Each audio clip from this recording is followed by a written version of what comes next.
And now I'm joined by Yousef Alshammari. He is the president of the London College of Energy Economics. Good to have you with us here on the program. Do you think this is a good thing for Venezuela's oil industry, this capture of Maduro? Good evening, and always happy to speak to TRT.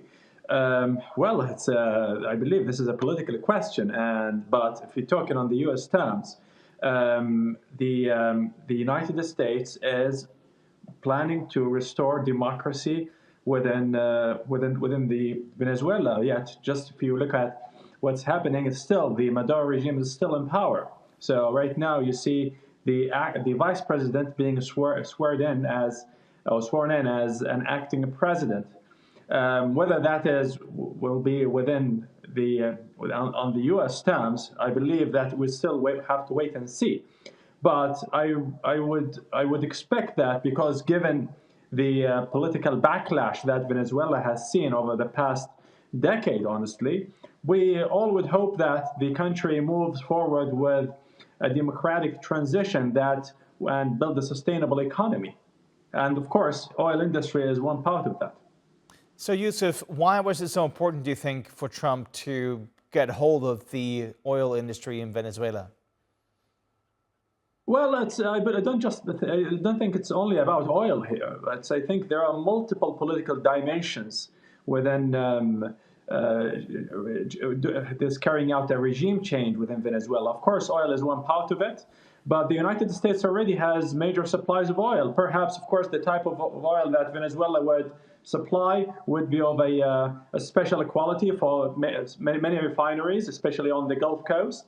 But I believe it's also about mineral resources. It's about security aspects, because Venezuela over the past 5 years or so has been kind of a playground for Iran and some terrorist militias. Perhaps, of course, this is why we're seeing now the former president being now charged in New York for narco-terrorism charges. So I believe that there are multiple aspects, and oil is only one strategic part of it.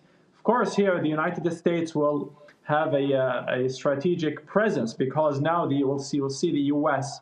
Having access not just to Venezuela, but previously also to Guyana nearby. Venezuela has had a geopolitical conflict with Guyana that has included a kind of military interventions, I believe. And I believe now with you see a president now being changed in Venezuela, perhaps now this will create a fertile environment for American companies to work on both sides, because you have Guyana sitting on at least 4 billion barrels of oil, proven reserves, and next to it is the world's largest oil reserve, which is more than 300 billion barrels. So certainly, the United States has huge debts. So having access to Venezuelan oil perhaps could also play a part in kind of enabling the U.S. economy to restore, especially in terms of the debts that it has to pay for. Also, in terms of market dynamics and geopolitics, do you think this is a way to sort of make sure that the U.S. has a steady supply of oil in case there's political instability in other parts of the world? I think the U.S., they've always had a sustainable supply. So since the 70s, when we had the major oil embargo back then, the United States has always had sustainable supplies of oil. Certainly, it had some interest perhaps during the Iraq War. But after 2014, after this U.S. shale oil revolution, the U.S. has been looking pretty much for heavy type of oil. They've been sourcing this from Canada, from Mexico, even from the Middle East, Saudi Arabia, and Iraq. Venezuelan oil has been under sanctions, so perhaps it will enable an easy access because it's far closer to U.S. refiners compared to countries in the Middle East. Canada has its own problem since the Biden administration in terms of the piping capacity. I believe Mexico also would have some other issues in terms of supplying that type of oil. But I would expect that the sustainable supplies of oil for the U.S. would be something that is not a major concern.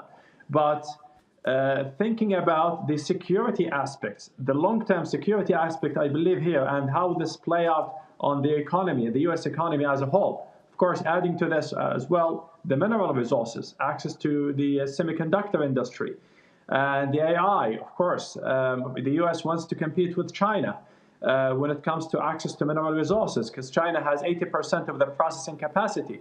So I believe Venezuela also has that advantage that the U.S. also needs to access. So, and oil is another major part of it. All right, Yousef Alshammari, thank you so much for your time here on TRT World.